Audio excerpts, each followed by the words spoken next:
These narrow-shaded swamps gave us a world of trouble and took up a great deal of time. Sometimes the leader of the party would make 3 or 4 attempts before he found a ford, going on until the black, batter-like ooze came up around his neck, and then turning back and trying in another place, while the rest of the party sat upon the bank until a fording was found, feeling it was unnecessary to throw away human life, and that the more men there were paddling about in that swamp, the more chance there was that a hole in the bottom of it would be found, and when a hole is found, the discoverer is liable to leave his bones in it. If I happened to be in front, the duty of finding the ford fell on me, for none of us, after leaving Afua, knew the swamps personally. I was too frightened of the fan, and too nervous and uncertain of the stuff my other men were made of, to dare show the white feather at anything that turned up.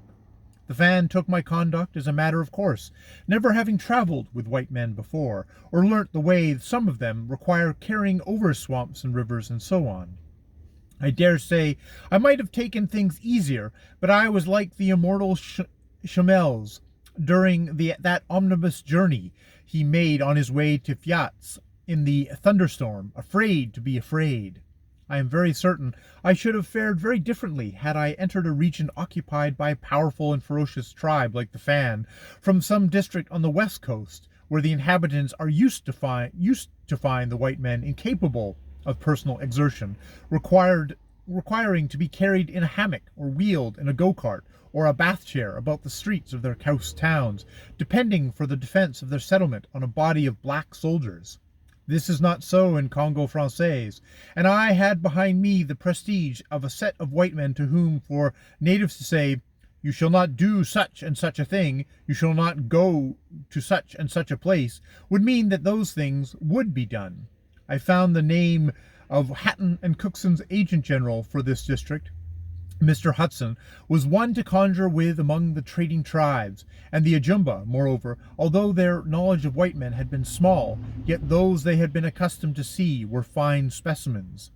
Mr. Fildes, Mr. Cockshut, Monsieur Jacot, Dr. Plaisir, Pierre Lejeune, Monsieur Gacon, Mr. Whitaker, and that vivacious French official were not men any man, black or white, would willingly ruffle. In addition, there was the memory among the black traders of that white man MacTaggart, whom an enterprising trading tribe near Vernon's Faz had the hardihood to tackle, shooting him, and then towing him behind a canoe, and slashing him all over with their knives the while. Yet he survived, and tackled them again in a way that must almost pathetically have astonished those simple savages, after the real good work they had put into the killing of him.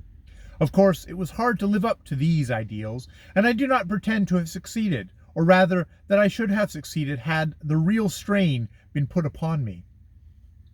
But to return to that guerrilla-land forest, all the rivers we crossed on the first, second, and third day, I was told, went into one or another of the branches of the Ogwe, showing that the long slope of land between the Ogwe and the Rembwe is towards the Ogwe.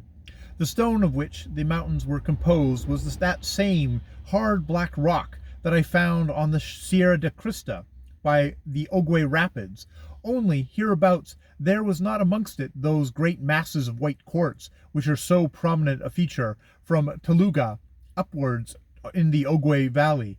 Neither were the mountains anything like so high, but they had the same abruptness of shape. They look very like old parts of the same range, worn down to stumps by the disintegrating forces of the torrential rain and sun, and the dense forest growing on them. Frost, of course, they had not been subject to, but rocks, I noticed, were often being somewhat similarly split by rootlets having got into some tiny crevice, and by gradual growth enlarging it to a crack. Of our troubles among the timber falls on these mountains I have already spoken, and these were at their worst between Afua and Igaja. I had suffered a good deal from thirst that day, unboiled water being my ibit, and we were all very nearly tired out with the athletic sports since leaving Afua. One thing only we knew about Agaja, for sure, and that was that no one of us had a friend there, and that it was a town of extra evil repute. So we were not feeling very cheerful when towards evening times we struck its outermost plantations, their immediate vicinity being announced to us by Silence treading full and fair onto a sharp ebony spike driven into the narrow path and hurting himself.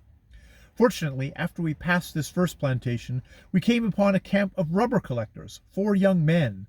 I got one of them to carry Silence's load and show us the way into the town.